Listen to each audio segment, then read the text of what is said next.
Confusing, stressful, overwhelming. These are all some of the words I've heard friends and family use when describing a trip to Disneyland. From navigating the park reservation system to figuring out how to save time in line, and from choosing the best time to visit to deciding which entertainment and attractions are must-sees. It can feel like a lot, but don't worry, this video is your ultimate guide to the Disneyland Resort in 2025. By the end of this video, you'll go from feeling intimidated and confused to excited and confident about your magical vacation. To kick off our Disneyland Resort 2025 planning guide, we'll start with what's new at Disneyland in 2025, including seasonal events, special offerings, and everything you need to know about the 70th anniversary celebrations that will begin in late spring and go throughout the next year.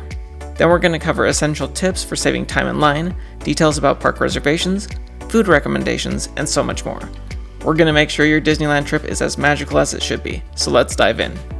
To kick off the new year, you can celebrate Lunar New Year at Disney California Adventure Park from January 17th through February 16th. This is a tribute to Chinese, Vietnamese, and Korean traditions. With Asian-inspired food and beverages, this year Mickey Mouse and Minnie Mouse will debut all new outfits with representation of traditional Korean attire. On select days you can see Mulan's Lunar New Year procession and daily live music performances as Disney celebrates the Year of the Snake. This year, the Disney California Adventure Food and Wine Festival will return February 28th through April 21st. There will be 10 marketplaces set up, including 2 with new themes for this year. They will also have special cooking demonstrations, and you can count on a lot of family-friendly entertainment. Plus, Soarin' Over the World becomes Soarin' Over California for a limited time during the festival. Season of the Force is coming to Disneyland from March 28th through May 11th. Disney is enhancing Fire of the Rising Moons, which takes place back in Star Wars Galaxy's Edge. It will be performed nightly with new projection effects and galactic music, enhanced with fireworks on select nights. And as in years past, Space Mountain becomes Hyperspace Mountain. The biggest celebration to take place this year and continue into the next year is Disneyland's 70th anniversary. Disney says, beginning May 16, 2025, and continuing through summer 2026, the Disneyland Resort 70th celebration will honor 7 decades of happiness and many moments of joy in the making. You'll be able to celebrate happy with limited time entertainment, specialty food and beverages, collectible merchandise, and more. Brilliant, colorful decor will adorn the entire resort, including an elegant medallion on Sleeping Beauty Castle.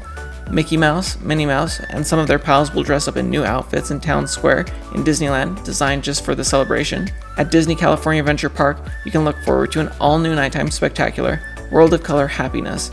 This show is inspired by Walt Disney's words from the opening day park dedication from 7 decades ago. To all who come to this happy place, welcome. This nighttime spectacular will explore happy through a kaleidoscope of emotions, hosted by joy and the other emotions from the hit Pixar Animation Studios films Inside Out and Inside Out 2. Along the way, the emotions will manifest music and moments from favorite Walt Disney Animation Studio and Pixar Animation Studio stories, including Turning Red, A Goofy Movie, Tangled, The Lion King, and so many more. In the evenings, the exterior of the Cartier Circle restaurant will invite everyone to celebrate happy during a special moment filled with lights, music, and projection effects. The high-energy parade Better Together, a Pixar Pal celebration, will also return to California Adventure. Over at Disneyland Park, the fan favorite Paint the Night Parade will return, featuring stunning color, vibrant floats, and more than 1 million brilliant LED lights. The beloved nighttime spectacular Wondrous Journeys will also dazzle Disneyland once again, enhanced with fireworks on select nights. Disneyland Park will debut a new character cavalcade called Mickey and Friends Celebrate Happy. As it winds its way along the parade route, favorite characters will encourage you to dance and clap along in an energetic and contemporary celebration of 7 decades of happiness. Also at Disneyland, a new show, Walt Disney: A Magical Life, will debut at the Main Street Opera House Theater at Disneyland Park on May 16, 2025. This attraction will feature a cinematic presentation of Walt Disney's journey, culminating in a visit with Walt in his office, brought to life for the first time ever through the magic of audio animatronic storytelling. I'm so excited for Paint the Night to return. It is one of my favorite parades, and it's been a number of years since we've seen it. It is so good, and it will be so great to have it back at Disneyland. While this celebration will run through summer 2026, keep in mind that the fireworks show Wondrous Journeys and the Better Together, a Pixar Pal celebration parade, will pause during the Halloween and Christmas season to make way for the traditional holiday entertainment. At this time, they haven't said if World of Color or Paint the Night will be paused at that time, but Wondrous Journey and the Pixar Pals parade will be. Halloween time returns to the Disneyland Resort and starts earlier than ever, August 22nd through October 31st. This is always a great time to visit the parks with special decorations, character costumes, and some fun attraction overlays, plus the special separate ticketed event, Oogie Boogie Bash will return, and those tickets always go fast. This year there will be 31 nights of the party, and those tickets usually go on sale in late June or early July. And of course, my favorite time of the year, the holidays at the Disneyland Resort begin November 14th, 2025 through January 7th, 2026. Disney hasn't said all the details about this yet, but you can count on plenty of decorations, holiday spectaculars like the Fireworks Spectacular Believe in Holiday Magic, plus Disney Festival of Holidays at Disney California Adventure Park, along with seasonal overlays of attractions like Haunted Mansion Holiday and It's a Small World Holiday. So that's what's happening in 2025. Now let's talk about getting into the park, saving time, and making the most of your visit. At this time, and Disney has not announced otherwise, park reservations are still required to enter the park. If you haven't been in a few years, this is a new requirement to get in. So keep in mind, you can't just show up with tickets and plan to get in. If you have a single day ticket, park hopper ticket, or a magic key, you need a reservation. So check the park reservation availability on the website and make reservations through the Disneyland app or the Disneyland website. Guests with park hopper tickets can hop to the other park each day starting at 11 a.m., so make sure you know where you want to begin your day if you want to start with a specific attraction or have breakfast in a specific park or restaurant. Now let's talk about some ways to save time, but some of these do come at a cost. It seems like each year Disney is changing the name of their line skipping service or making alterations to it. For old timers, you likely remember the free Fast Pass service that used to be offered. Then for a cost they added Max Pass, and then they changed it to a paid service called Disney Genie Plus. Now that service is called Lightning Lane Multipass. This service allows you to skip the standby line and use the Lightning Lane entrance for multiple attractions. I'll put a list of the attractions that this is available for at Disneyland and also California Adventure. If you purchase Lightning Lane Multipass, you can pick your first Lightning Lane attraction when you enter the park, then make additional selections throughout the day. You can select one attraction at a time, then when you go and scan in at your first attraction, you can select another one using the app. Or if 2 hours have passed and your return time hasn't begun, you can select an additional attraction at that point. This service also gives you unlimited downloads of Disney PhotoPass digital photos from your day, including pictures taken by the professional photographers throughout the parks. The Lightning Lane Multipass starts at $32 per ticket per day, but keep in mind prices and availability vary by date. So for a family of 4, that is $128 per day and may cost more depending on when you visit. Using the Lightning Lane Multipass is not required for having a great time in the parks. You can still have a great time, and we'll talk about some other strategies that don't cost you any money. If you are thinking about getting the Lightning Lane Multipass, I would recommend, if you are staying for a few days, using it on the day you think will be busiest, for example, a Friday or a Saturday. Also, if you just want the professional picture downloads from a specific day, it could be wise to just buy one Lightning Lane Multipass for one of the guests, and then you will get all those picture downloads. You likely noticed that 2 big name attractions weren't included on the list of attractions: Star Wars Rise of the Resistance in Disneyland and Radiator Springs Racers in California Adventure. This is because they're not included in the Lightning Lane Multipass. They are individual Lightning Lane attractions, and access to the Lightning Lane on these attractions comes at an individual price, which can vary by date, but is often about $15 to $20. I'll put the link to a video down below showing us using Lightning Lane Multipass for a full day, where we saved over 5 hours in line.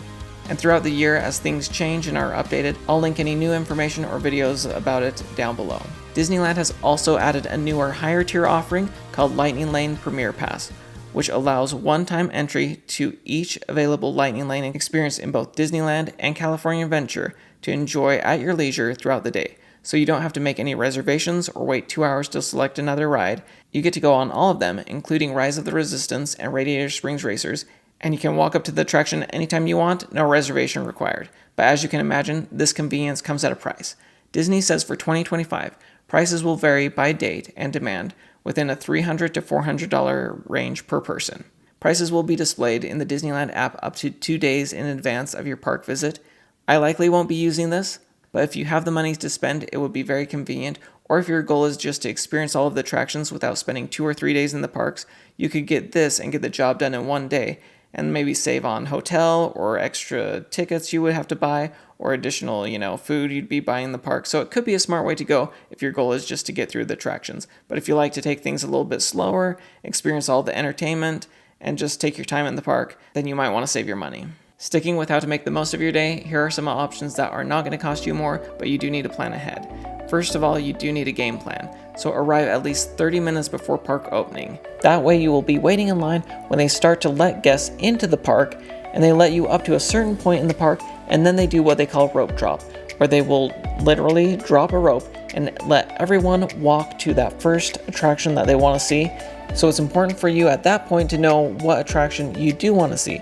So for example, if you are over at Disneyland, maybe it's some of the Fantasyland attractions that you want to see the most, or maybe you want to try for Rise of the Resistance, but you got to keep in mind that not everything is always open right when the park opens. Ideally it would be, but sometimes whether the attraction is having a little problem or whether they don't have it ready yet, you just need to be ready to be flexible in your plan. But I suggest heading for some of the attractions that you know are going to be busier later in the day, whether that might be Space Mountain, Big Thunder Mountain, Rise of the Resistance, or over at California Adventure. Definitely, if you're at the front of that rope drop group, head for Radiator Springs, or if that seems too busy or they don't have that attraction open, there's other options like Toy Story Midway Mania, Guardians of the Galaxy Mission Breakout, and Web Slingers over at Avengers Campus.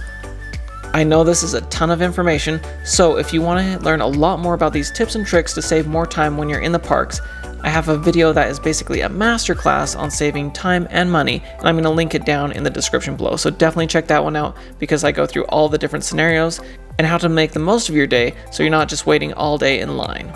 Now let's talk about one of my favorite parts of Disney parks. It's the food. So there's a variety of different types of food offered at the Disneyland Resort, and way too often I hear people saying, oh, I don't eat in the parks, it's just like burgers and fries and stuff, and I'm not into that, so I want to save money. No, there are lots of different options, and over the past few years, Disneyland has really become a destination for foodies because they actually have really upped their game on some of the delicious things they offer. So yes, you can still find hot dogs and burgers and fries, but there are also really great options. So I'm just going to lay out the big picture here. So there are table service restaurants, and these are the more classy, more expensive ones, where you're going to be having a server come to your table, take your order. Of course, you're having to pay them a tip, and it's going to be more expensive, but these are the really nice restaurants. So over in Disneyland, a good example of this is Blue Bayou.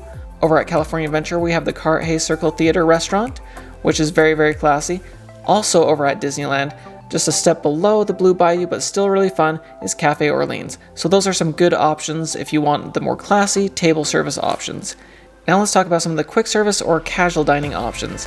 For these quick service and casual dining options, you are not actually going to have a server coming to you. Instead, you will be waiting in line, ordering your food, and then taking it to your table. Some examples of this over at Disneyland: the Plaza Inn is where you can get a delicious chicken dinner that's around $20. In New Orleans Square, they've recently opened Tiana's Palace for some great New Orleans food. Rancho del Zocalo over in Frontierland, which has great Mexican food. And back in Star Wars Galaxy's Edge, you'll find Docking Bay 7. So those are some examples of some of the quick service options you can get. They are all very delicious and usually about $15 to $20 per meal. Over at California Adventure, there is options like Flo's V8 Cafe and the Pim Test Kitchen. Once again, about $15 to $20 per meal for these, but very delicious. Of course, throughout the parks, you can find outdoor vending locations where you can find hot dogs, churros, all different treats like that. And lastly, if you want to be spending a little bit more money but having an excellent experience, there's 4 character dining locations currently. There is, in Disneyland itself, breakfast with Minnie and friends at the Plaza Inn each morning. Over at Storytellers Cafe at the Grand Californian Hotel, they have Mickey's Tales of Adventure, which is a great buffet breakfast, and they also offer a buffet lunch sometimes that include the characters. And over at Goofy's Kitchen at the Disneyland Hotel, they have both breakfast and dinner with the characters, which is a lot of fun. Also over at the Grand Californian Hotel, on certain days in the Napa Rose, they have a Princess Breakfast Adventure, which is the most expensive of all, but the most personalized and classy experience you'll have when it comes to character dining. Once again, I'm zooming through this information, but if you want a more in-depth look at these different types of restaurants and what they offer, I have a video that's dedicated to all of this where I kind of lay out the prices and the different options they have at these restaurants. But just high level, if you want to know what a perfect day for me looks like when it comes to food at Disneyland, I usually like to start out at the Jolly Holiday Bakery after going on a few attractions, getting a cinnamon roll there or some other kind of pastry there, then have a later lunch at Cafe Orleans, maybe 1 or 2, where I can have the Monte Cristo sandwich, which is so delicious, and then maybe 7:30 p.m. when the dinner crowd has died down a little bit, I like to go to Plaza Inn and get that delicious chicken dinner. So that is just what one day at Disneyland will look like for me if I could only pick out one restaurant for each meal. The last thing I will say is if you want to make sure your day ends on a sweet note, I highly recommend making the time to see those nighttime spectaculars. Whether you are able to see Fantasmic or the fireworks over at Disneyland, or World of Color at California Adventure, we'll always refer to the nighttime entertainment as the Kiss Goodnight, and it really is a perfect way to end your day. So definitely make the time to see those shows. I know it can seem overwhelming at times because of the crowds, or it might seem like you're having to wait a while to see these shows, but they really are worth it. Disneyland does an excellent job. I know that was a ton of information. Hopefully you found it helpful. In the comments below, I would love to hear your tips and tricks for making the most of your Disneyland trip, and if you still have questions about how to make the most of your day, I would love to hear those questions too, so definitely put those down in the comments. Thanks so much for watching, and we'll see y'all again real soon.